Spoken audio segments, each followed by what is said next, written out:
Aujourd'hui, je vais vous parler de l'entretien des chaussures. Le cuir est une matière vivante, comme le bois. C'est pour ça qu'il faut l'entretenir régulièrement afin qu'il garde sa souplesse et son étanchéité. Pour empêcher le cuir de fendiller et de briser là où les plis se font en marchant. Ça prend une bassine avec de l'eau tiède dedans.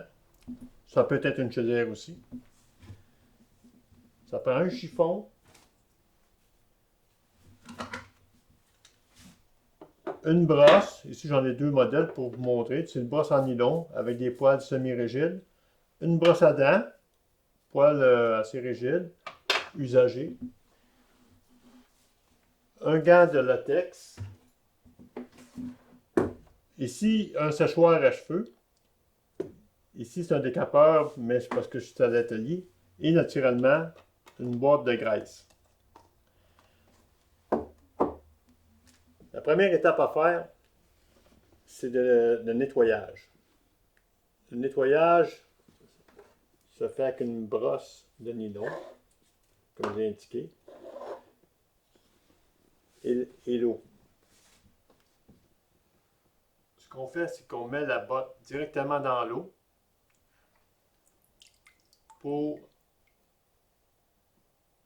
que la saleté soit diluée. Ensuite, avec la brosse, on frotte le cuir tout en mettant un peu d'eau. Il ne s'agit pas de frotter trop, mais partout. Ici, j'ai un cuir lisse. Ça se nettoie assez bien.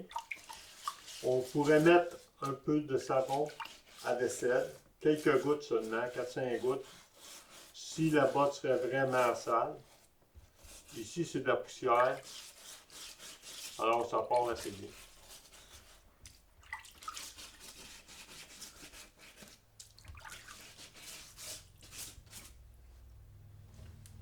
Il ne faut pas oublier de nettoyer la trépointe qui se trouve à être entre la semelle et la botte elle-même, ici. Parce qu'il y a beaucoup de poussière qui se ramasse là.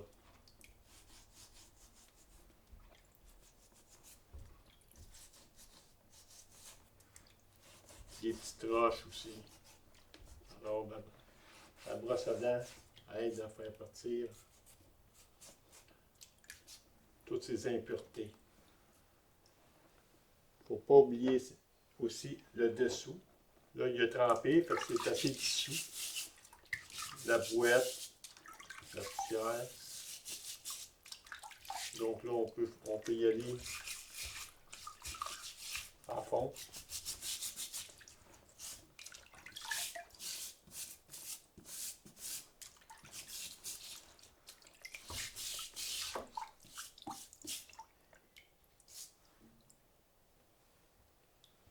Quand c'est terminé, on peut la laisser sécher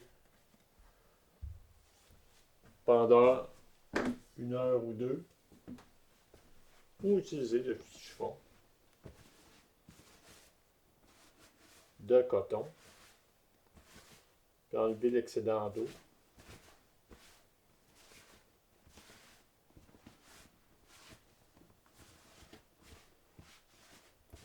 Mais il est bon de le laisser sécher à ce moment-là un peu moins longuement pour être sûr que le cuir soit bien sec avant la prochaine étape. La deuxième étape, c'est le graissage. Le graissage est important, comme je disais tantôt, pour rendre le cuir plus souple, mais pour l'appliquer, la botte doit être propre et sèche. C'est très important qu'elle soit sèche parce que la graisse ne pénétrera pas à l'intérieur. Donc, la première chose à faire, c'est de mettre un gant de latex pour pas trop avoir la main graissée. C'est la main qui va graisser. Puis l'autre main propre, elle est à l'intérieur pour tenir la botte pour pouvoir travailler. Ici, j'ai la graisse d'Auburn. C'est celle que je vends, là. Et puis, c'est une graisse neutre. C'est la graisse qui compte. c'est elle qui va pénétrer à l'intérieur, qui va protéger le cuir. On prend un peu de graisse, puis on est en même temps une petite couche mince. Pas trop, parce que sinon ça va être excédent, puis on va la gaspiller en essuyant. Si on veut l'enlever puis s'en servir rapidement de la botte. Alors on en met un petit peu. Couche mince.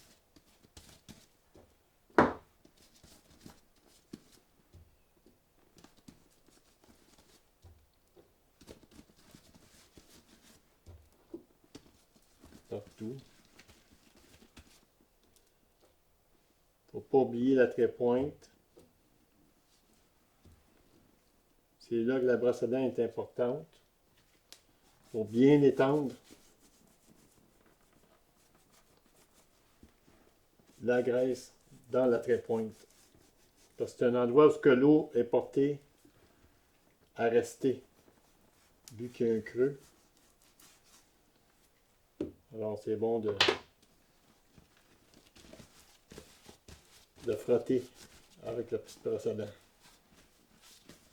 Pour la hausse, juste à prendre de la graisse qui a été tendue en bas puis l'étendre comme il faut sur le dessus de la botte. Comme là, on peut voir qu'il y en a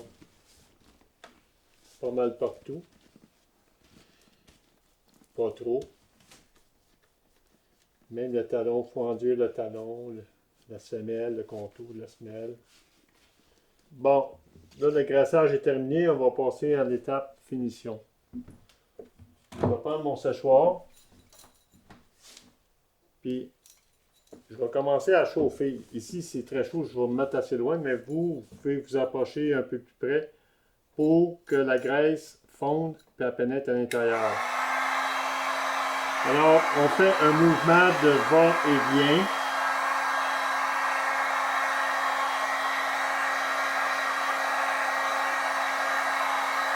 Tout en voyant que la graisse fond. Elle se trouve à pénétrer aussi à l'intérieur.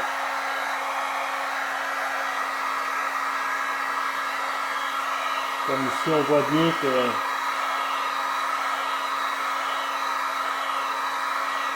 elle pénètre tranquillement.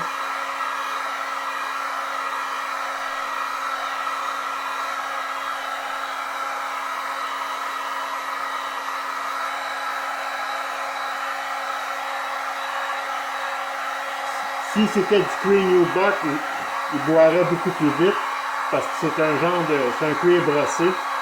Fait que ça pénètre beaucoup plus à l'intérieur. Ici, c'est un cuir lisse. Il va rester un peu plus à l'extérieur où j'en ai mis un peu plus épais. Alors, de temps en temps, ce que je fais, je prends la main, puis on frotte pour l'étendre. L'excédent pour ne pas le gaspiller.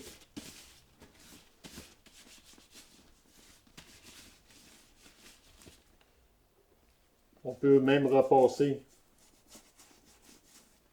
la petite brosse à dents dans la trait-pointe pour être sûr qu'il y en a beaucoup. On continue.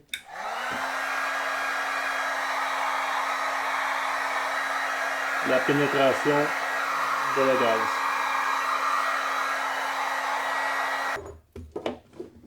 Voyez-vous, le cuir est devenu mort parce que la graisse qui était brillante est rentrée à l'intérieur. Ça, c'est ça qui fait que ça va durer longtemps, résistant à l'eau.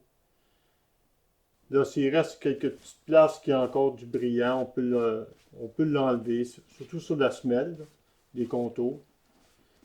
Dans la trait-pointe, on le laisse là, ça ne gêne pas.